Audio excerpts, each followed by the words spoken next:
Hello everyone, welcome to the Loot Drop YouTube channel. Today we're here with Tom Nash.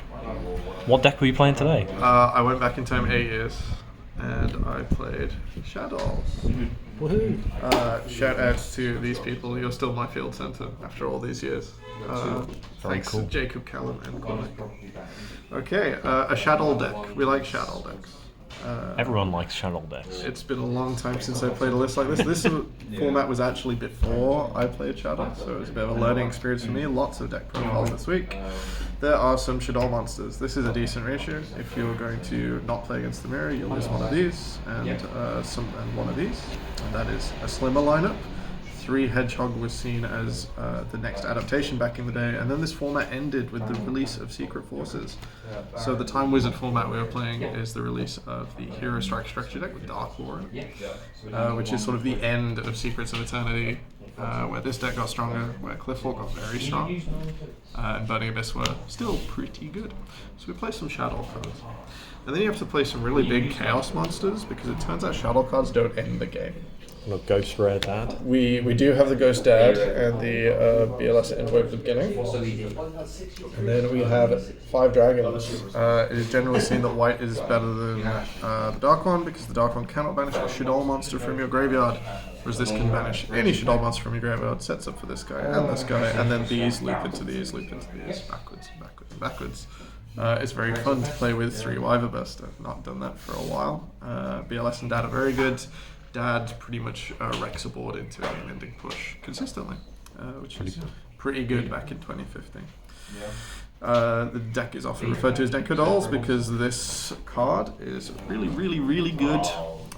We like turning off an entire back row, and then it's just another really great light body, which was quite important and was kind of overlooked. Some people cut this to 2, and I think they didn't really realize that they were, if they did that and lost Fellas, then they were in a tough position sometimes in tournaments, which explains a lot, really. It's like, why would you play Let? It's like, oh, I don't want to draw 2. It's like, stop this nonsense. Stop this nonsense. After watching like the 10th deck profile, because Chansey, Wiggle, So Squiddies is good from the 2014 YCS in America. Shunping Zoo won an ARGCS in this format.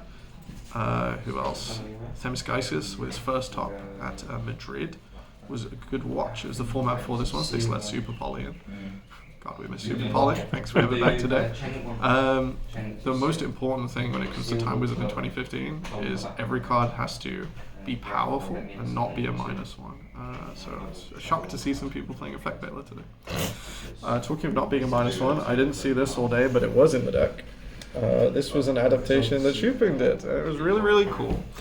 Because if you resolve this and you still maintain a fusion in a monster, you are going to win next turn. You apply way too much pressure with an L Shaddoll fusion on top of this, and it was really when Shaddoll started to pick up speed. It's really good.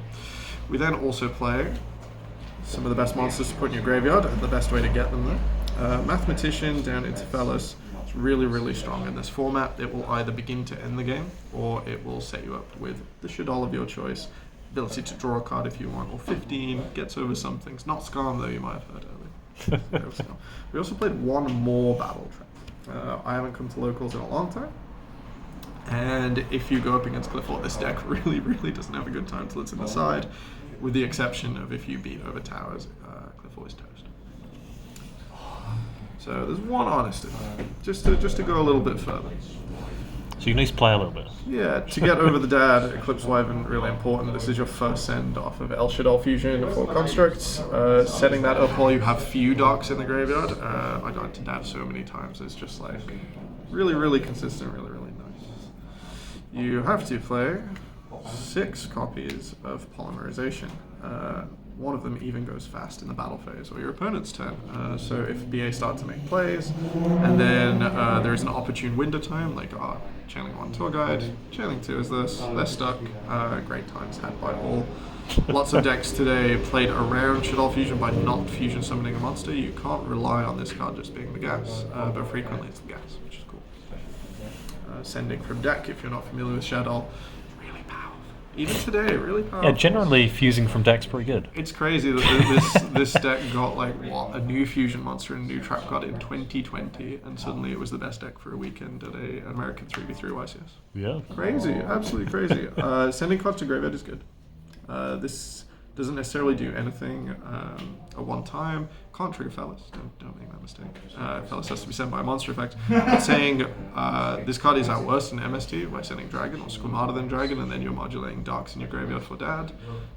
It's a good start. If you were to play Soul Charge, which is a 1 in this format, that's also relevant. Soul Charge isn't quite fast enough, I'd found, for Shaddoll. If you start with it, you're likely to lose the game to a push on turn 2 before you resolve it. Or you won't have life points indeed to resolve it. 3 MST is a mandatory in this format.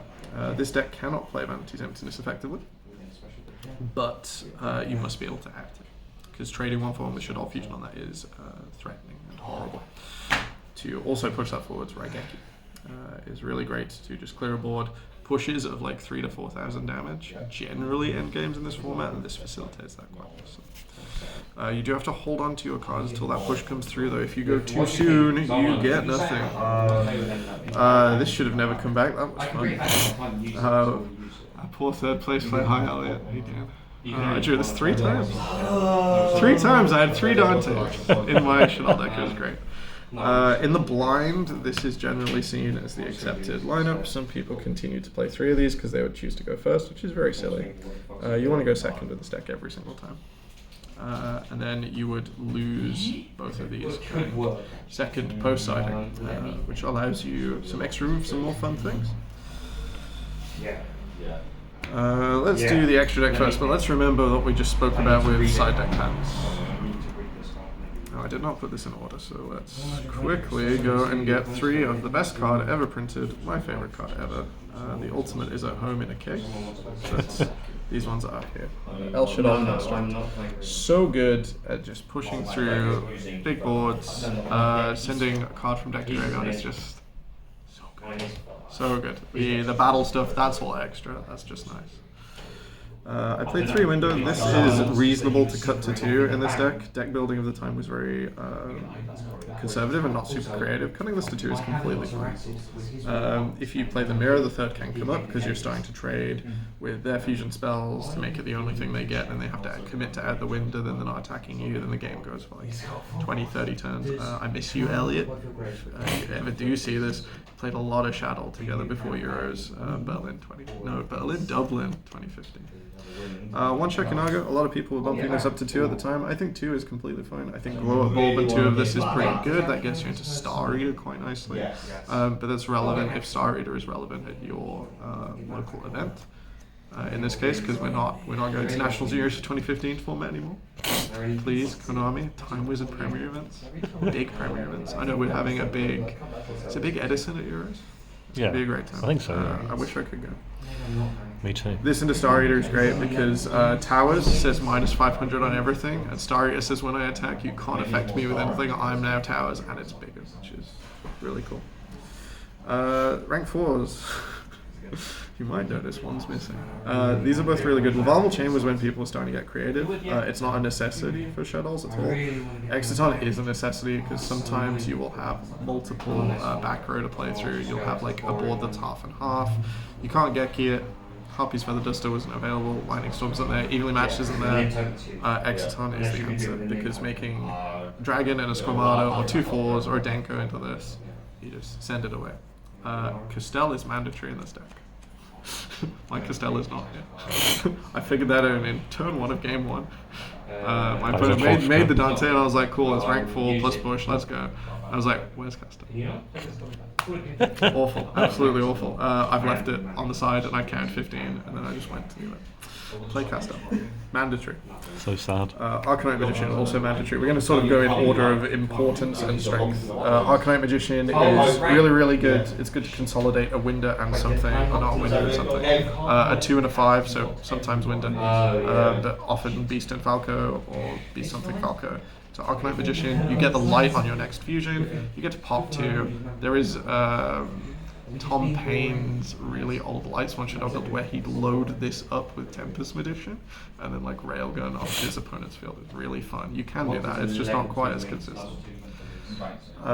Ancient Sacred Wyvern, not mandatory, but does end games faster in a format where ending the game is pretty important and you can't do it very quickly.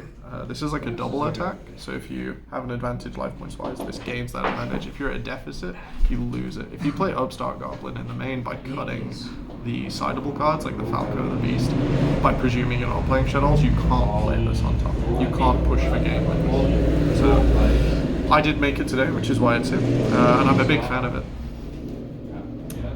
Black Crow's Dragon, pretty important just to, like Exiton, it's just to access a different way. It's synchro for 7 instead of rank 4. Armades is cuttable, but I'm a fan. If you punt a BA with this, they don't get it. Didn't make it today, but you have to sort of be able to go between different synchros and XEs with that access, because it's not like you're searching your one-off tuner and summoning it and like lining things up nicely. You have to play with what you've got. Leo, really good, didn't make it today, but I had the sort of option to a tuner, non-tuner at level 10 is Construct plus Falco. A few other ways to get it as well. Hard to out. You can't Fiendish Chain this if I don't go to battle phase, which is really funny. BA also struggled to get this away.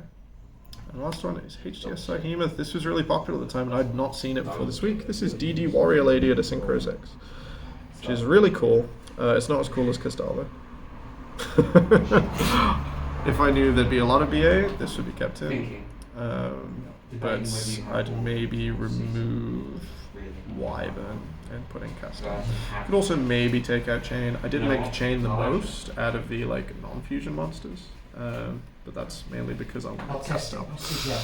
You could, if you didn't want to play Castel because you have an aversion to good monsters, you could play Lavalval Chain and one Farfa in the main deck. That is a tech choice that I was really close to playing, but I didn't quite get around to. One Farfa in this deck, with so many generic ways like Mathematician, send its graveyard, so many different ways like Shaddoll Fusion for Winder gets it, you easily can play one Farfa. Especially the side for going second. It's really nice, really good. Seems pretty good. Very fast side deck.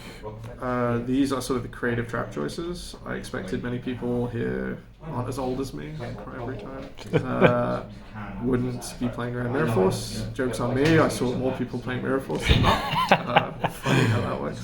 Bottomless hits a bunch of monsters. Banishing is much more relevant here. I didn't think anyone else was on Shaddoll, and I don't think they were.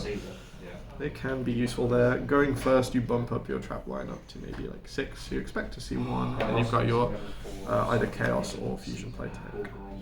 Lots of Burning Abyss, so they're not allowed to play. Burning Abyss is a really great matchup for this first sighting. Oh, that's a third Maxi. That's some lacy shuffling. You slam 6 of these in going second, and you have an absolutely fantastic time against Burning Abyss. It was hard for them back in the day.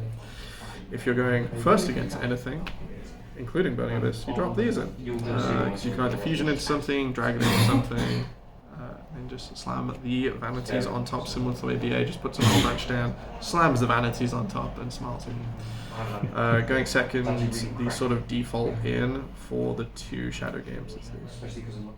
Mind Control and Dark Hole. Taking control of things is really good. You often want to play like a downed Magician if you're going to face a lot of BA, and then you can play Snatch Steal, Mind Control. You can put, is it Possession Plant or something? There's like a hand trap plant that you drop away and you just get their Dante for a turn, and you slam it down and on top, it's yours. They don't get any float because you steal its materials as well, stick them there, and you only start losing those when you start pushing for game. Also, enemy control is really good in this deck. I just didn't fancy it today.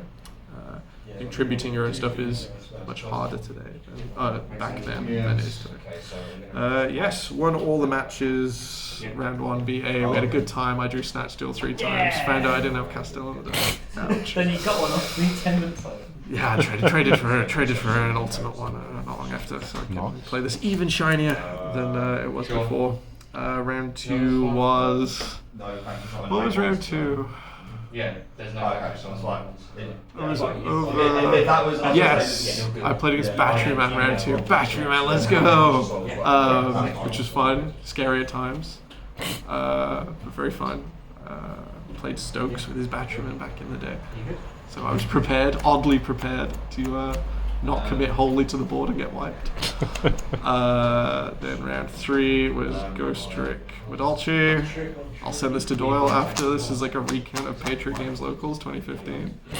When I didn't have a deck that was this cool, but I played against these decks. It was a lot of fun, very grindy. Did not manage to get past game 1 in 45 minutes, just because I can't stop Jiangxi, add the Battle Trap, flip the Jiangxi down.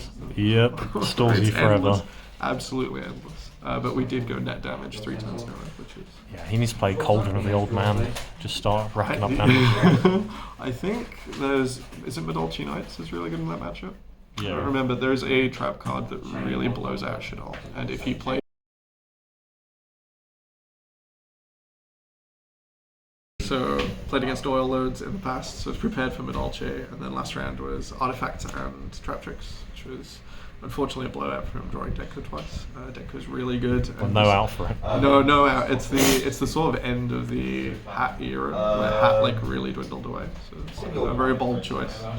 But yeah, unfortunately, is it Secrets? New Challenges Denko is in.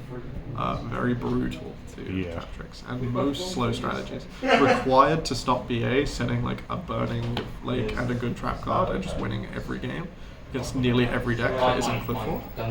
And even then, having good traps for Cliff 4. So it sort of completed that trifecta by punting Hat out of the old one. Sorry, Hat. Subscribe to Loot Drop. Very important. Go to your local Yu-Gi-Oh tournaments. Go to big Yu-Gi-Oh tournaments. You'll probably see me there at most of them. Except Euros, I'll be in the park. Watching the 1975 continue to have a breakdown. Thanks for watching, and click that like button because it's Shaddoll. See you guys next time.